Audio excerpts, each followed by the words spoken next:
పెద్దలందరికీ నా నమస్కారం. సార్ అప్పలరాజు గారు ఒక మాట అనడం వల్ల ఇక్కడ రావాల్సి వచ్చింది. నేను అంత పెద్ద వక్తని కాదు. ఓన్లీ నాన్నగారు రాసే కథలన్నింటినీ మొదటి వ్యూయర్ని మాత్రమే.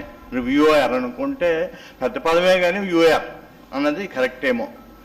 అయితే ఆయన మాట్లాడడానికి ఇష్టం లేదు, ఏదో ఒక వర్డ్ ఉపయోగించడానికి నా మనసులో ఎక్కడో బాధ అనిపించి ఏదో అందరికీ ఒక నమస్కారం పెడదామని చెప్పి మాత్రము వేదిక మీదకి రాగలిగాను.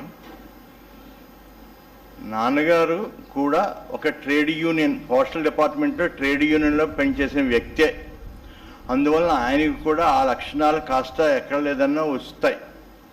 రెండోది, ఒక అబ్బాయి ఎటువంటి తండ్రి కావాలనుకుంటాడు, ఒక భార్య ఎటువంటి భర్త కావాలనుకుంటుంది, ఒక పొరుగువాడు ఎటువంటి సహచరుడు కావాలనుకుంటారు, ఒక ఉద్యోగం, ఒక ఆఫీసులో పనిచేసే ఒక ఉద్యోగి తన నాయకుడు ఎటువంటి వాడు కావాలి, ఒక కూతురు ఎటువంటి తండ్రి కావాలి, ఒక అల్లుడు ఎటువంటి మామగారు కావాలి, ఒక కోడలు కూడా ఎటువంటి మామగారు కావాలి, మనుమలు మనమరాళ్ళు ఎటువంటి తాతగారు కావాలి అనే ప్రశ్నలకి జవాబు మా నాన్నగారు.